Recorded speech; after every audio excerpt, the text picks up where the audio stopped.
saya akan memberikan testimoni setelah pembelajaran hari ini, yaitu tentang keyakinan kelas. Saya siswa kelas 7B akan lebih yakin dan lebih komitmen untuk menjadi siswa yang terbaik. Terima kasih.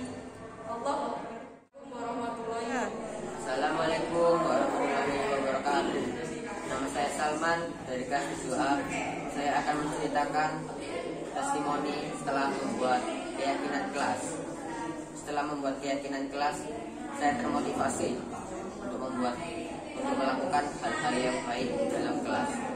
Saya jadi ingin melakukan hal-hal yang baik di dalam kelas setiap hari. Terima kasih. Wassalamualaikum warahmatullahi wabarakatuh.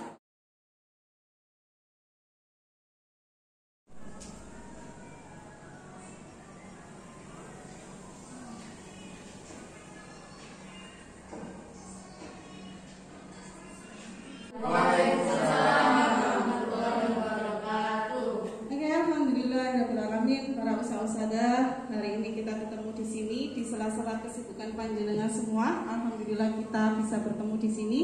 Insya Allah kita adalah pribadi yang terus belajar, ya. Meskipun kita penuh dengan kesibukan, kita masih memberikan waktu pada diri kita sendiri untuk menambah ilmu.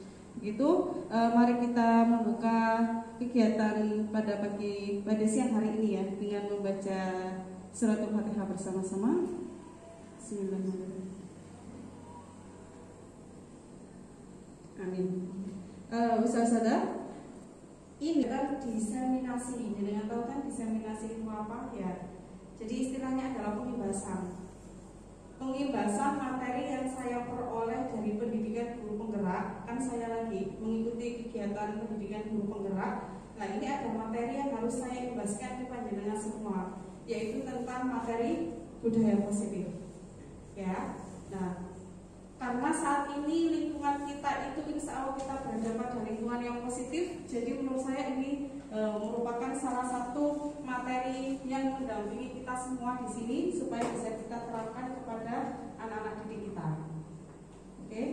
Karena ini siang hari usaha-usaha, jangan juga mau pulang, terus juga kesannya ini lelah, letih, lesu. Saya ajak dengan semuanya untuk bersemangat.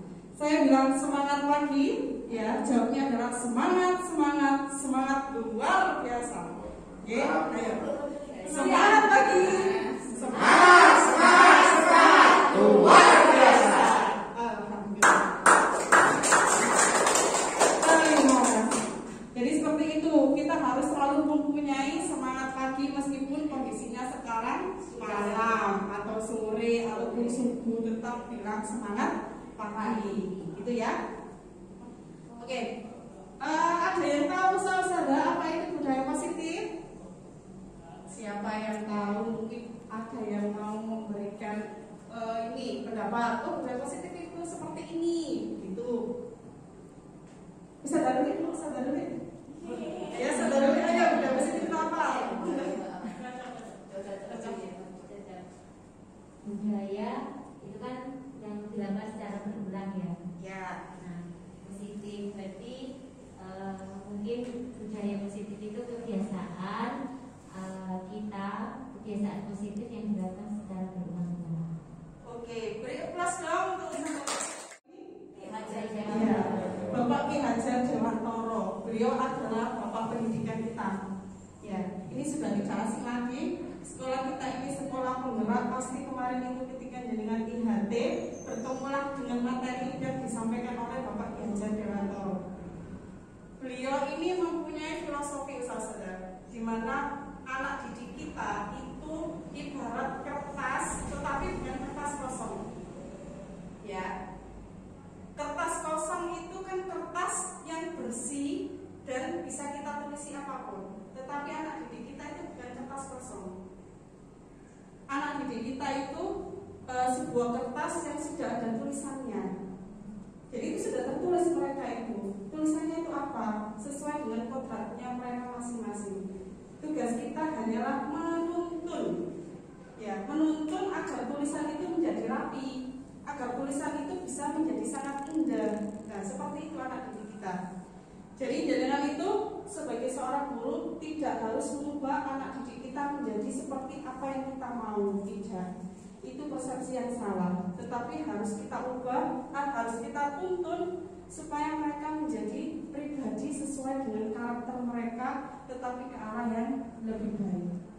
Itu. Nah, ini pendapat yang disampaikan sama Bapak Ki Hajar Dewantoro. Kita sebagai seorang guru ibarat seorang petani. Petani itu kalau menanam padi, apakah mungkin nanti tumbuhnya menjadi jagung? Tidak mungkin ya. Padi pasti tumbuhnya menjadi padi. Tetapi sebelum padi itu, benih padi ditanam, maka terlebih dahulu petani itu harus melakukan perlakuan, membajak sawah. Sawahnya dibajak, kemudian benihnya ditanam, kemudian dipupuk, disiram, baru tumbuhlah tanaman padi. Bisa jadi padinya menjadi padi yang berkualitas. Loh, kualitas itu kan tergantung benihnya, iya betul. Tetapi hasilnya baik atau enggaknya tergantung sama petaninya. Ibarat itulah kita. Kita mendidik anak didik kita itu ibaratnya menanam benih padi. Mereka sudah punya kodratnya. Anaknya pintar, ya pasti nanti dia jadi pintar. Apakah anaknya bodoh menjadi bodoh? Ya enggak. Tergantung perlakuan kita. Mereka sudah punya karakter masing-masing. Anak cerdas kata, ya dia nanti jadinya juga akan cerdas kata. Tetapi kita bagaimana mengolahnya, bagaimana kita memupuknya, sehingga dia itu bisa menjadi pribadi yang berkualitas, bisa menjadi seperti padi yang tumbuh dan berkualitas ya, seperti itu. Jadi kita ini ibarat seorang petani. Mantan. Terus saudara. Nah ini, saya ada paradigma di sini. Jenengan di sini ada 1, 2, 3, 4, 5, 6, 7, 8. Ada 8, 9 ya. Saya punya kertas. Ini saya ada kertas. Jadi terus ada Sifat sama Ustazah Nur. Terus ada Rata sama Ustazah Rata sama Ustazah Luli. Ustazah Ana sama Ustazah siapa? Iza, ya, Ustazah Dwi nanti sama Ustazah Raja. Ya, monggo dengan salah satu menuliskan kertas di dalam sini, terus simpan rapat-rapat. Satu bertugas sebagai pembicu, ya, istilahnya satu bertugas sebagai pembuka. Jenengan harus mengupayakan bagaimana caranya agar kertas ini bisa sampai di tangan jenengan. Dan yang satunya harus berupaya bagaimana agar kertas ini tidak bisa pindah ke teman jenengan. Tuliskan sesuatu hal rahasia di sini, genggam erat ini, ya, genggam erat, oke? Jangan dikasih tahu ya. Oh ini ya.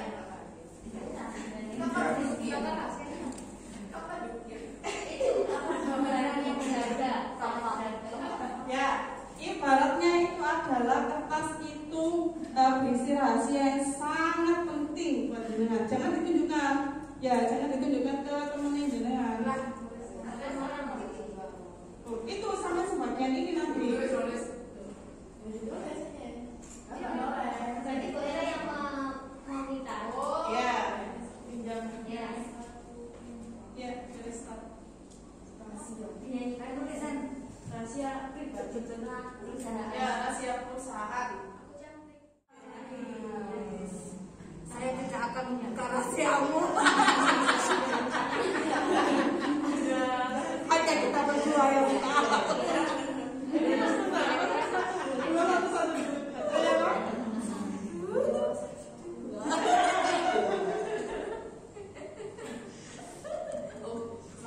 Dia pernah sekali mengajar rasanya. Tapi jika jenengan tak membuka ya tak boleh. Ya, oke, ya sekarang itu ini Ustazah Sifat sama Ustazah Nur sudah ya. Sekarang ke Ustazah Ruli sama Ustazah Rata.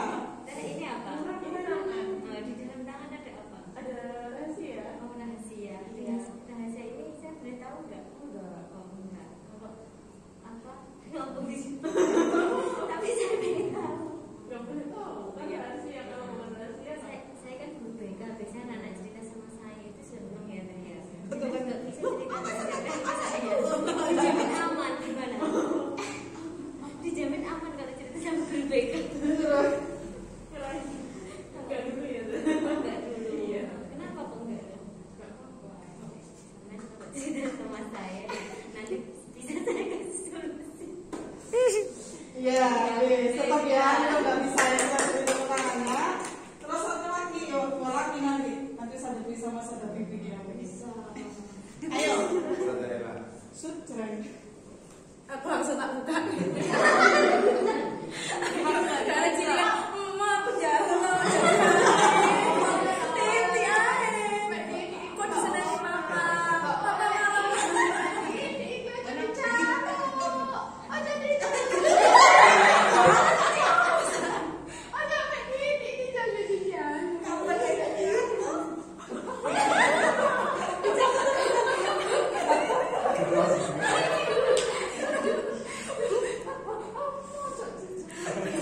Iya, kita beri tepuk tangan. Kalian ada operasi juga ya. Asal rasa ada duit sama rasa ada bibi.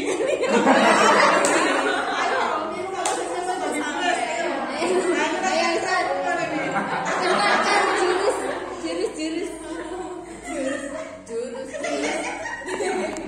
Udah lebih. Jaluk wes. Apa itu tuh?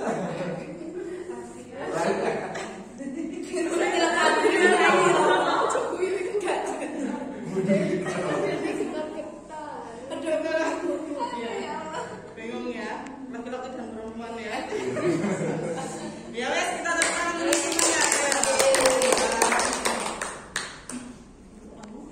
Dan dengan semuanya berhasil mempertahankan rahasia yang jenengan miliki dengan berbagai amanah itu harus kita jaga dengan sebaik mungkin.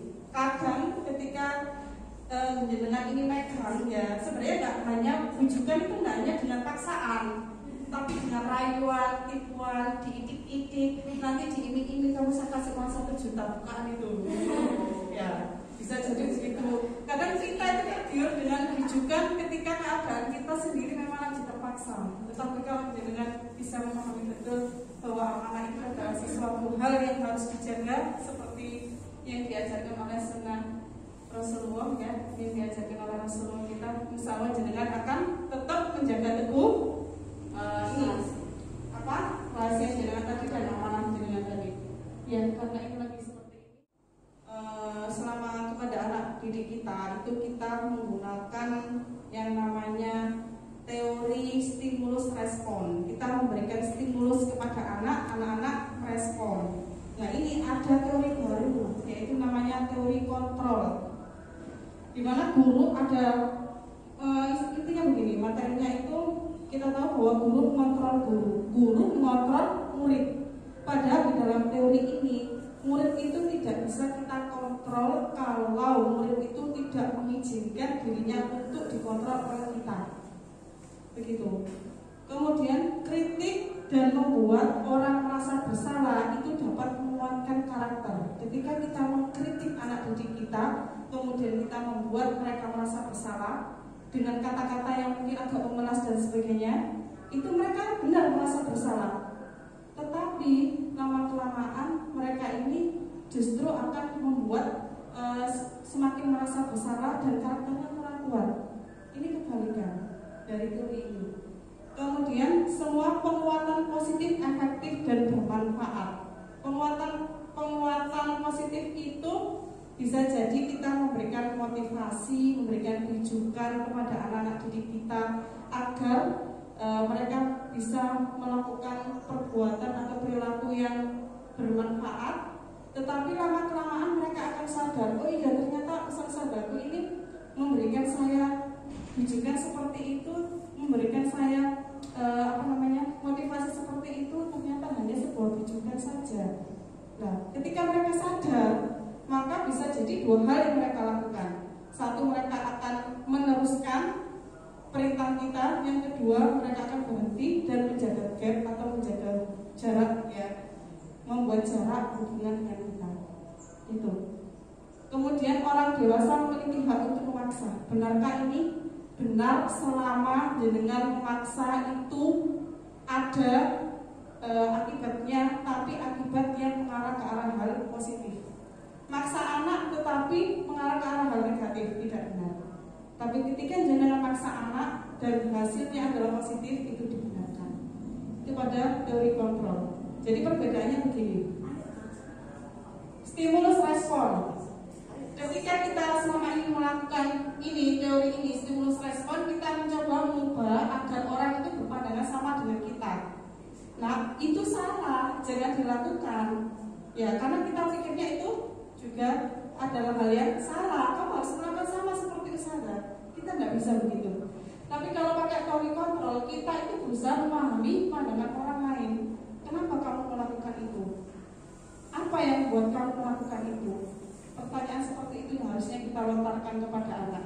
Bukan langsung ngejudge, kamu salah, ini salah, gitu. Itu saya akui, saya selalu seperti itu. Ya, kamu salah ini, harusnya nggak gitu. Kenapa kamu melakukan ini? Pertanyaan itu yang harus kita lontarkan ke anak. Kemudian perilaku buruk dilihat sebagai sebuah kesalahan. Kan ada yang tidak pakai sepatu, salah nih, buruk kan itu. Ya, kita selalu melihatnya gitu, itu kesalahan gitu loh. Tetapi kalau teori kontrol yang dilakukan anak itu ketika tidak memakai sepatu, mereka punya tujuan. Kenapa? Oh ya, kaki saya sakit. Oh ya, karena sepatu saya basah, kan begitu. Iya, betul. Intinya harus ditanya dulu. Orang lain bisa mengontrol saya. Orang lain bisa mengontrol saya bisa mengontrol Ustazah Syifa. Misalkan gitu ya. Ustazah Syifa harus mengerjakan ini. Nah, itu stimulus respon. Tetapi kalau dari kontrol, hanya Anda yang bisa mengontrol diri Anda. Kalau Anda tidak mengizinkan saya mengontrol jenengan juga tidak akan mau melakukan perintah saya gitu. Intinya begitu. Terus pemaksaan itu ada pada saat bujukan gagal. Dibujuk ya opuai, gak iso arek itu akhirnya dipaksa. Ayo cepetan. Dan ya, dibujuk ya ayo nak ini. Ayo nak maju sopnya nak, ayo nak. Kamu gak mau ya maju. Masa gitu akhirnya dipaksa. Gak boleh. Yang ada adalah kolaborasi dan konsensus menciptakan pilihan baru. Jadi harus membangun kolaborasi dengan anak yang kok enaki, diajak ngomong, intinya kok diajak ngomong anak itu. Begitu dalam teori ini. Model berpikir menang kalah.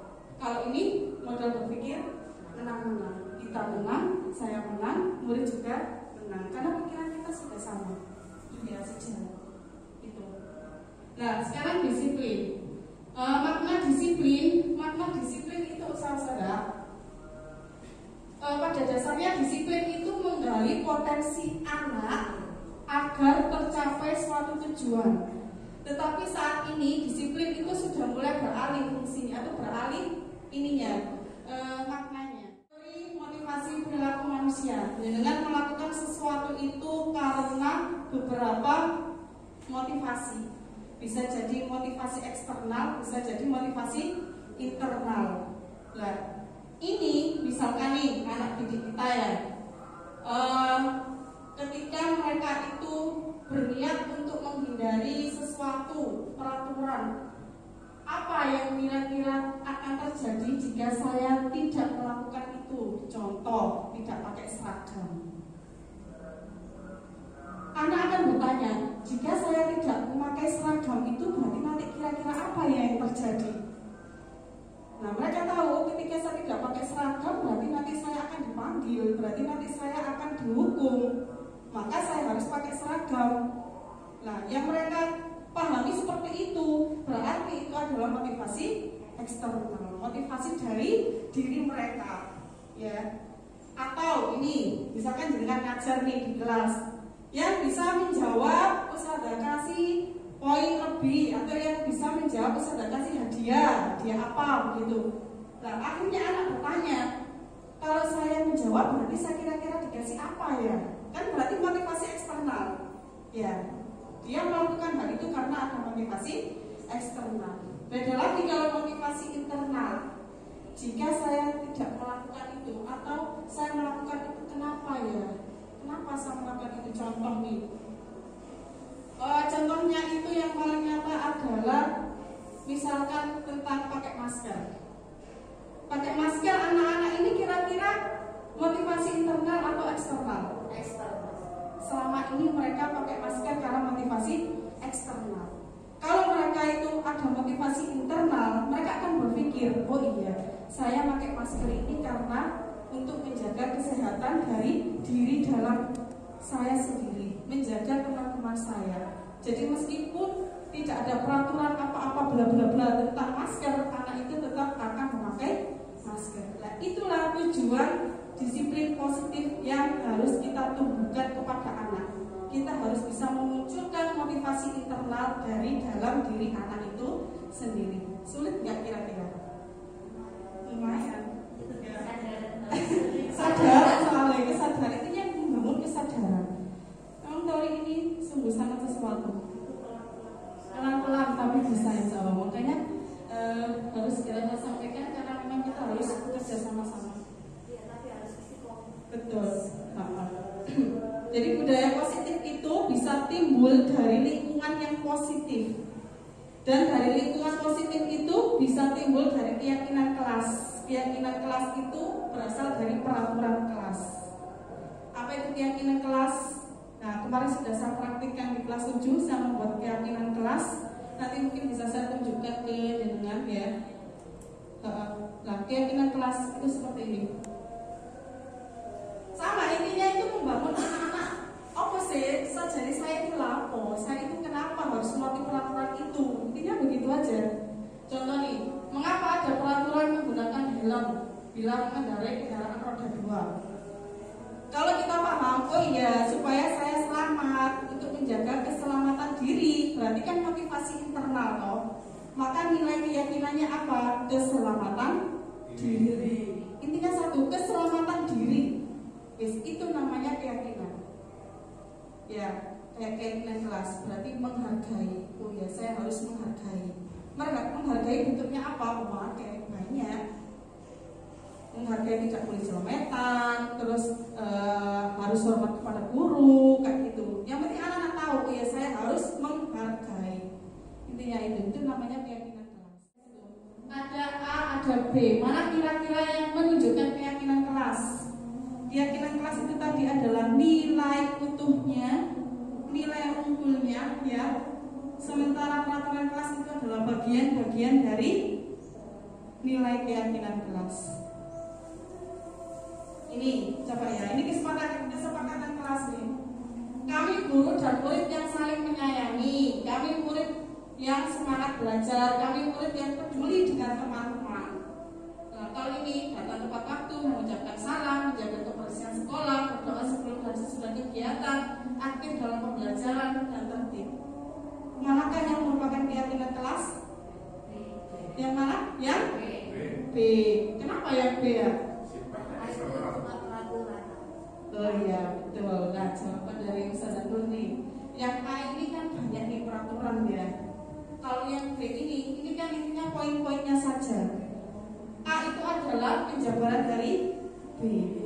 Nah, yang perlu kita tanamkan ke anak ini keyakinan kelas itu. Jadi harus tanamkan ke anak, saling menyayangi.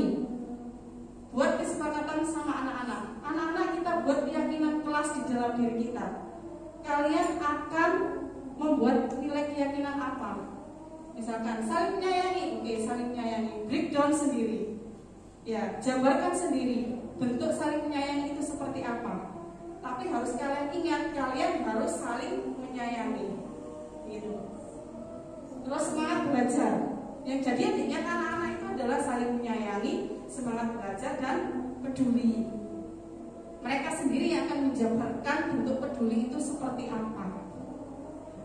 Itu.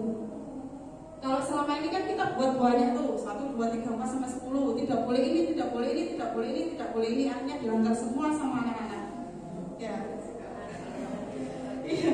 Karena apa? Karena peraturan kelas itu sifatnya memaksa. Bukan dari internal mereka, bukan dari motivasi internal mereka.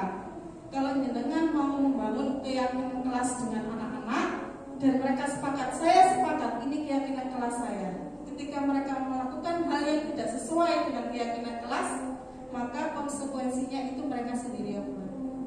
Saya ingin saling menyayangi nih, terus tiba-tiba bully temannya. Tidak sesuai dengan keyakinan kelas yang mana? saling menyayangi. Apa konsekuensinya? Kamu mau apa setelah kamu melakukan itu? Iya, dan saya salah, saya minta maaf sekarang. Kayak gitu. Jadi tidak ada hukuman. Ya. Tidak ada hukuman, konsekuensi ditentukan oleh mereka sendiri. Kira-kira keyakinan kelas apa? Peduli. Disiplin? Peduli? Ah, langsung ya.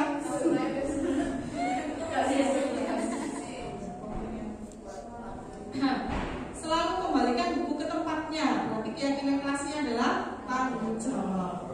Tanggung jawab itu satu, tapi macamnya banyak. Nah, yang penting kan anak tahu, oh ya saya harus tanggung jawab. Ya kan? Dilarang mengganggu orang lain, berarti menghormati. Ya, hadir di sekolah. Anak-anak ingat, oh ya keyakinan kelas saya adalah ini. Jadi ketika di luar ada terlambat, keyakinan kelasmu apa nak? Disiplin. Nah terus kamu terlambat berarti tidak sesuai dengan keyakinan kelas yang mana? Disiplin. Terus bagaimana yang apa yang harus kamu lakukan? Nah, saya harus ini. Bisa dilakukan besok? Bisa berarti harus kita lihat bentuk dari pernyataan dia tadi itu seperti apa. Kayaknya kalau kita lihat itu aneh ya. Kok los banget gitu ya, kok los banget, nggak ada hukuman dan nggak ada yang lain, nggak ada hukuman, nggak ada paksaan. Tetapi memang kalau ini kita lakukan bersama-sama itu sebenarnya membuahkan hasil. Tapi satu orang tok yang melakukan itu nggak efek, tapi harus kerjasama kita semuanya. Tuh, ya. Di sini nggak bisa ya. Ini ada hukuman dan konsekuensi, saudara. Bedanya hukuman dan konsekuensi. Menyuruh murid mencatat, saya tidak akan terlambat lagi sebanyak 100 kali ketika datang ke sekolah. Hukuman atau konsekuensi? Hukuman. Oh, langsung ya. Tugas yang dicoret-coret itu adalah konsekuensi. Karena dia tidak menghormati temannya. Kamu coret-coret buku temanmu, tidak sesuai dengan keyakinan kelas yang apa? Menghormati teman. Maka apa konsekuensinya? Saya harus mengganti buku yang saya coret-coret, ganti besok ya. Jadi kita tawarkan ke anak sendiri, apa kamu melakukan itu, apa yang akan kamu lakukan? Itu, ya. Begitu saudara. Ya, teorinya ini memang sedikit berbeda, banyak hal berbeda dari yang kita lakukan selama ini ya. Itu kalau jenengan tahu perbedaan hukuman dan konsekuensi. Hukuman itu menyakitkan, tetapi konsekuensi itu harus bersalah, dipermalukan dan tak dihargai. Tapi kalau konsekuensi, anak akan kehilangan hak, dibuat tidak nyaman dan diasingkan hanya untuk sementara waktu. Kan konsekuensinya dari mereka sendiri yang membuat. Gitu ya. Nah ini, kita sebagai manusia punya 5 kebutuhan dasar. Biologi itu apa saja? Apa ya? Nah, cinta kasih sayang. Kita butuh kasih sayang. Kita butuh cinta dari orang-orang di sekitar kita. Fun itu apa? Senang, kesenangan. Ya, kita butuh kesenangan juga. Power, kekuatan, penguasaan, freedom, kebebasan, survival. Survival itu adalah kebutuhan untuk bertahan hidup. Itu yang dibutuhkan anak-anak kita. Untuk apa? Contoh nih, jangan lihat. Ini sering terjadi. Ibu guru bilang, aku tidak boleh bersenandung waktu mengerjakan tugas. Katanya kelas harus tenang, tidak ada suara. Padahal aku suka dan senang bernyanyi. Kira-kira dia butuh kebutuhan apa di sini? Tadi 5 kebutuhan dasar manusia apa? Jasa saya. Fun. Oh, freedom ada yang fun. Yang fun berapa? Yang fun. Oh, fun banyak, freedom 1 ya. Kan kita lihat. Kurang jelas. Fun. Terus yang kedua apa? Biologi. tidak punya paku hari ini, padahal aku pakai jepit rambut jepit baru. Iya, merasa tidak dicintai ya dia. Berarti biologi. Ketiga, aku bosan masa belajarnya cuma gitu-gitu aja, dengerin ibu guru aja. Berarti kebutuhan apa ini? Aku bosan nih pelajaran ini. Mulai freedom. Betul. Terus ini, aku sebel gambarku tidak rapi, malah ibu guru menunjukkan ke teman-temanku di depan kelas. Berarti kebutuhan apa ini? Semangat bertahan hidup. Power. Kebutuhan untuk diakui, ya, penguasaan. Berarti dia adalah penguatan, penguasaan, power. Nah, ini status adalah yang dibutuhkan anak-anak kita. Jadi kalau jenengan ngajar, kemudian anak-anak kita itu main-main meja, muter-muter, tidur, itu perlu ditanya. Saja itu butuh apa gitu. Apa yang dia butuhkan? Kira-kira kalau dia butuh fun, berarti kesenangan. Kalau dia merasa ganggu temennya itu dia merasa senang, berarti dia butuh kesenangan di situ. Ya.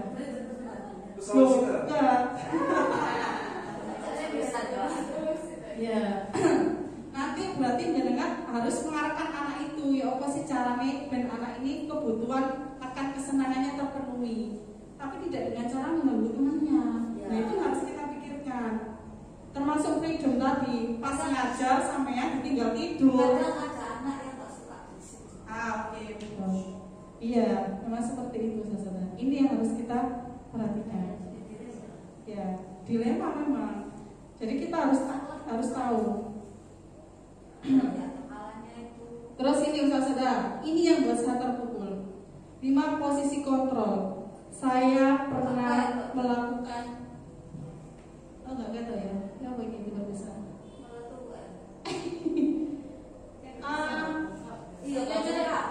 Iya, saya akan menjelaskan. 5 posisi kontrol. Ketika kita menghadapi anak yang bermasalah, itu ada 5 posisi kontrol. 1 sebagai penghukum, 2 sebagai pembuat merasa bersalah, 3 sebagai teman, 4 sebagai pemantau, 5 sebagai manajer. Saya tunjukkan satu-satu. Jenengan selama ini sudah melakukan apa? Ada yang bersalah nih, ada yang melakukan pelanggaran. Terus jenengan gini, ada yang melompat nih ya, melompat dari meja, melompat dari jendela. Hei, apa yang kamu lakukan? Apa kamu kayak gitu? Turun. Berteriak sambil nunjuk-nunjuk. Dia adalah seseorang yang berperan sebagai penghukum. Saya biasanya juga begitu. Berarti saya sebagai penghukum di sini. Ya. Ayo, kamu tahu nggak? Itu salah. Kamu nggak begitu. Kalau akhirnya dulu anak itu akhirnya ketika dibegitukan apa yang terjadi, maka anak itu akan tidak menghiraukan. Halah, pasti nanti juga marah-marah lagi. Atau paling nggak dia akan berbohong sama kita. Kamu kok begitu? Dia bohong. Setelah dia bohong, nanti dia berpikiran, halah kalau pasti kamu mana? Jangan. Itu akibatnya kalau kita berperan sebagai guru yang penghukum. Kalau membuat bersalah, begini perkataan kita. Anggap aja anak itu tidak pakai sepatu. Ya, nah kamu itu gak kasihan sama orang tuamu. Orang tuamu ini sudah capek-capek kerja, beli sepatu mahal. Ternyata gak kamu pakai. Terus sepatumu ini malah kamu injek-injek. Kamu gak kasihan sama orang tuamu. Pernah seperti itu? Pernah, saya juga pernah. Berarti itu kita membuat anak didik kita merasa bersalah. Kita memposisikan diri kita sebagai pembuat anak agar merasa bersalah. Apa yang akan anak lakukan? Anak itu akan merasa bersalah. Benar, iya saya merasa bersalah. Tapi akibatnya anak itu akan merasa rendah diri. Kalau kita melakukan itu terus-menerus, anak akan merasa rendah diri. Ya, karena kita membuat dia bersalah, merasa bersalah gitu. Secara tidak langsung perkataan kita itu meskipun nggak dihiraukan, ternyata mereka menyimpan perkataan kita itu tadi. Begitu. Anak-anak punya dunia berkualitas, Dunia berkualitas itu dunia mereka seperti dunia mimpi. Kalau jenengan tadi bertindak sebagai penghukum, maka jelas kita didepak langsung dari dunia berkualitasnya. Ustazah ini tidak masuk dalam dunia berkualitas saya karena selalu marah-marah sama saya. Ya. Tapi kalau membuat merasa bersalah, maka kita bisa masuk ke dalam dunia berkualitasnya dia. Tapi ya itu akhirnya membuat dia merasa rendah diri. Teman, ketiga sebagai teman. Kita deket nih sama anak-anak. Terus kita menyuruh anak itu untuk membersihkan piring, anggap aja. Ya.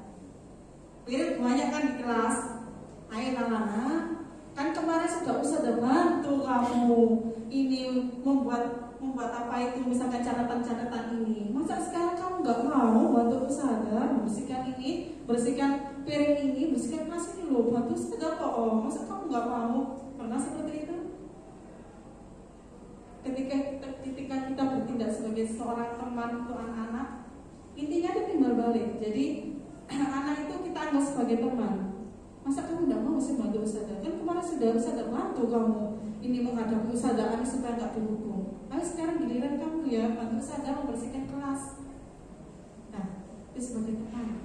Akibatnya apa? Anak bergantung sama kita dan tidak punya rasa percaya diri ketika dia berada dalam masalah nanti. Selalu nyari kita. Ya, Ustazah Nur, saya ada masalah sama Ustazah Anis, bantu kok Ustazah Nur, apa ini? Akibatnya seperti itu. Kalau kita terlalu sebagai seorang teman. Kalau sebagai pemantau, ada anak tidak pakai seragam, dipanggil, ayo mas, tahu enggak peraturan kita apa? Kamu tidak sesuai dengan yang mana? Peraturan kita apa? Terus kenapa kamu intinya itu selalu mengkaitkan dengan peraturan. Ya, mantau. Ya Ustazah, saya ini tidak sesuai dengan ini. Terus harusnya kamu bagaimana? Harusnya begini. Intinya disesuaikan dengan peraturan di dalam sekolah ini. Itu sebagai pemantau. Yang ketiga, kelima, manajer. Manajer itu ditanya, kenapa kamu melakukan kesalahan ini? Apa yang membuat kamu itu melakukan ini? Dasarnya kenapa? Nanti kira-kira kamu harus bagaimana? Gimana kira-kira kamu supaya bisa ini tidak terulang lagi? Nah, ini ditanya. Jangan selama ini sudah melakukan yang mana? Semua pernah? Iya, semuanya pernah, alhamdulillah ya. Semuanya sudah pernah. Tapi semoga yang penghukum buat merasa bersalah dan ini itu dikurangi ya, yang ini ya, benar-benar efeknya itu negatif nanti ke anak didik kita. Iya. Yang apa? Yang manajer. Iya, yang manajer tadi itu guru akan menanyakan, kenapa kamu itu melakukan ini? Ada misalkan mas sih biasa nggak pakai seragam. Diajak diskusi. Iya. Diajak ngomong. Kamu tahu nggak ini ya? Ini namanya restitusi. Saya melakukan ini misalkan nih ada anak saya. Siapa yang biasanya ya? Mas Y. Baca Mas Y. Mas Y. Anak Y kelas 9. Ya, saya panggil nih. Kamu tahu nggak kenapa tadi berangkatnya jam berapa? Jam ini. Kenapa kok jam ini baru datang? Karena ini. Terus kita ngomong, sebenarnya ketika kamu terlambat, itu tidak hanya kamu aja yang pernah terlambat. Semua anak itu juga pernah, hampir semua anak atau banyak anak yang pernah terlambat. Tetapi kamu yakin nggak kalau kamu salah di sini? Yakin? Karena jawab gitu ya. Iya saya yakin. Terus kalau kamu yakin, apa kira-kira yang akan kamu lakukan nanti? Nah, ini ditanya-tanya gitu loh. Tetapi kita tidak berusaha untuk menghukum dia, enggak. Tetapi dicari yang tadi konsekuensinya itu nanti apa? Bikin sadar. Agar dia itu sadar, cek sadar. Kalau sadar dia nanti tidak akan melakukan itu lagi untuk kedepannya. Mantan ya. Nah ini kira-kira sampai itu berada di posisi mana? Yang seperti saya katakan tadi, saya jelaskan tadi. Jadi kan berada di posisi mana tadi? Ada 5 posisi kontrol. Penghukum, pemantau, manajer, membuat merasa salah. Harapannya jenengan semua di sini bisa berperan sebagai seorang guru yang apa? Manajer. Manajer itu adalah tujuan dari disiplin positif. Bukan berarti suaranya keras ya. Hai. Jadi dia tuh berusaha memarahi, ini dengan marah-marah gitu, dengan ujuk-ujuk. Kalau buat orang merasa bersalah dengan suara yang lemah lembut, tidak marah, lemah lembut. Kamu udah kasihan karena sama usaha dari wis ngerjain soal 30 soal, sekarang kamu nyontek kayak kuning. Udah kasihan sama usaha dari. Pernah seperti itu?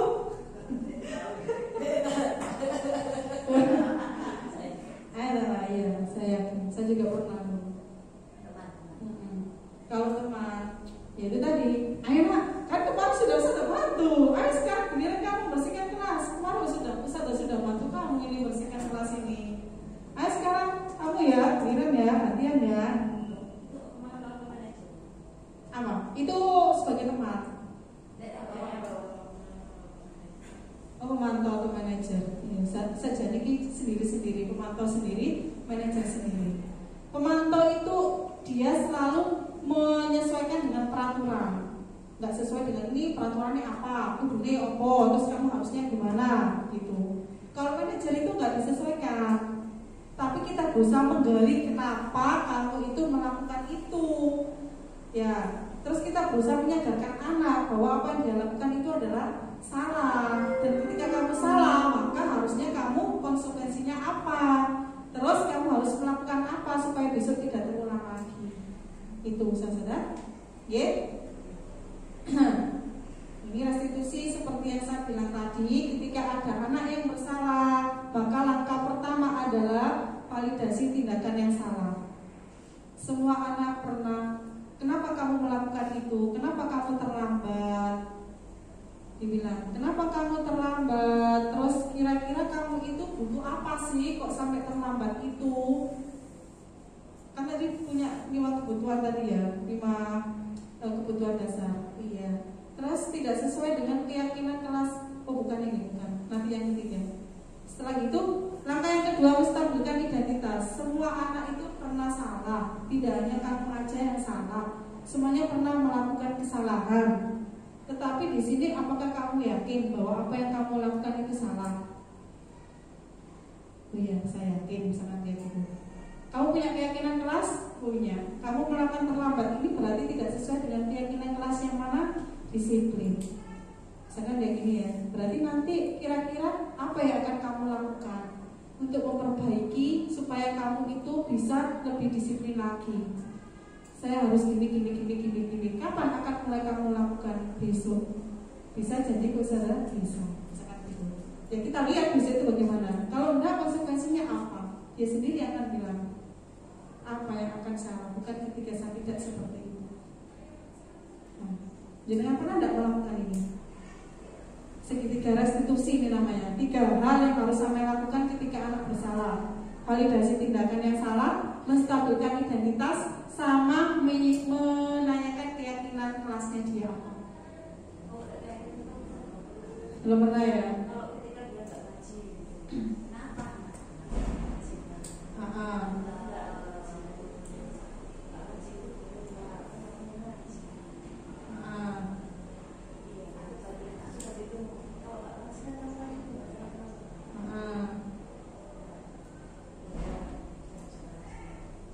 Akhirnya bisa ngaji nggak? Besok tetap ngaji. Menilai. Berarti kok harus selalu seperti itu ya. Harus selalu diingatkan. Istiqomah, benar intinya itu. Oke. Itu materi.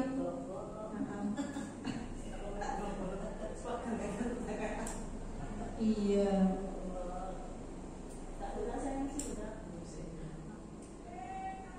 Saya mau menunjukkan ke jenengan. Bingung nggak? Banyak yang memang. Iya, harus saya tunjukkan video saya. Saya sudah melihat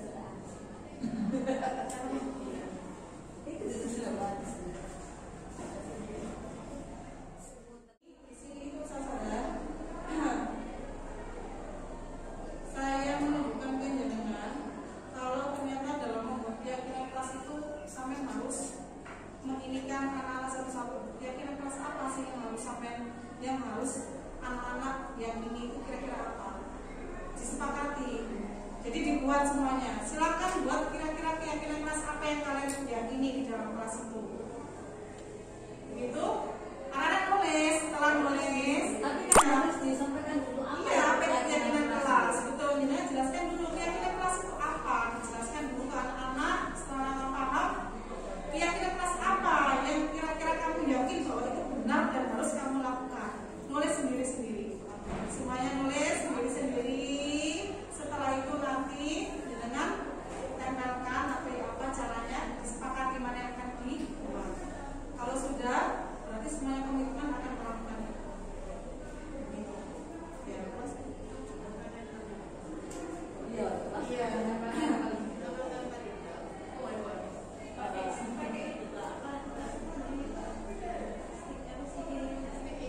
Iya, pakai stick. Terus nggak apa-apa ya. Jadi ini intinya saya menjelaskan dulu di awal. Terus setelah itu anak-anak saya suruh buat keyakinan kelas satu-satu. Itu loh, mereka nulis satu-satu di situ. Nulis satu-satu nulis. Mereka mau apa? Ini saya tidak men-setting sama sekali gitu. Mereka membuat tulisan sendiri di situ.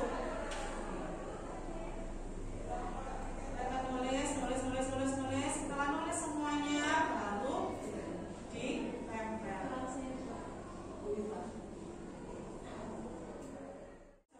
2 jam pelajaran. Ini Iya, kayak gini toh. kan jelas semua. Itu semua. Iya, lama. Udah lama ininya. Karena kan anak-anak gak paham sih. Terapkan, ya. Bikin pertama itu bikin keyakinan kelas dulu. Kalau sudah bikin keyakinan kelas, tanamkan ke anak-anak bahwa memang itu yang kita yakini. Terus nanti kalau untuk ininya, kalau untuk apa? Peraturan kelasnya gimana? Biar mereka membreakdown sendiri. Menghormati guru itu kayak apa sih? Ya silakan. Bentuknya itu udah harus sama seperti kayak saya tadi dah.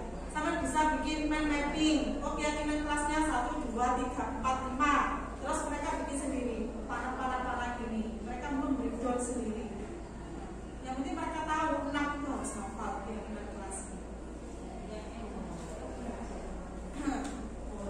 Jadi misalkan bikin mind mapping ya, bikin mind mapping kan ini sudah sepakat kita. Oh iya, ada 6 keyakinan kelas.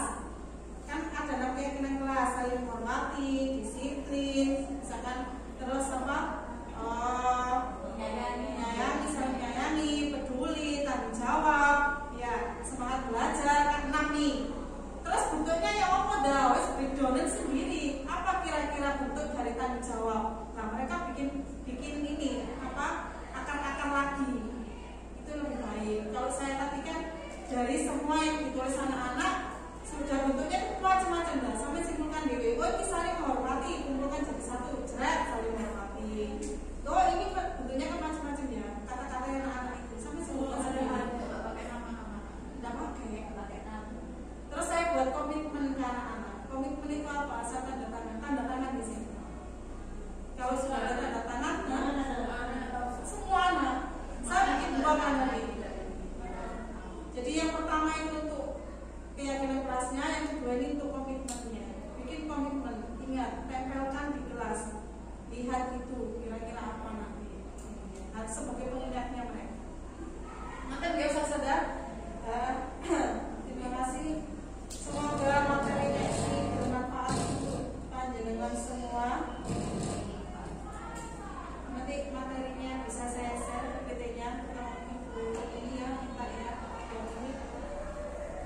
Baik, saudara, mari kita tutup kegiatan pada sore hari ini dengan membaca hamdalah bersama-sama. Alhamdulillahirobbilalamin. Jikalau materi ini banyak kebenaran di dalamnya, maka itu adalah petunjuk dari Allah. Dan jikalau memang banyak kesalahan, maka itu murni kesalahan saya. Oke, saya mohon maaf. Mari kita tutup.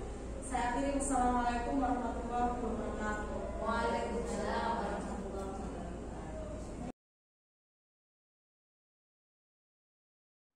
Assalamualaikum warahmatullahi wabarakatuh. Perkenalkan, nama saya Husniatul Syifa. Biasanya dipanggil Saudara Syifa. Di sini saya mengajar IPA. Alhamdulillahirobbilalamin. Setelah mengikuti kegiatan budaya positif, ada beberapa hal di kelas saya yang akan saya ubah. Biasanya saya itu membuat peraturan kelas dengan aturan lainnya adalah hukuman. Tetapi setelah mengikuti budaya positif, saya akan mengubahnya menjadi suatu keyakinan kelas. Nah, keyakinan kelas ini akan saya ubah dari hukuman tersebut menjadi suatu kesadaran diri untuk merubah diri masing-masing siswa. Di sini guru juga sebagai manajer anak-anak. Nah, dari sini insya Allah kegiatan budaya positif sangat bermanfaat dan saya akan terapkan di kelas saya. Semoga berhasil dan bermanfaat. Amin. Terima kasih. Assalamualaikum warahmatullahi wabarakatuh.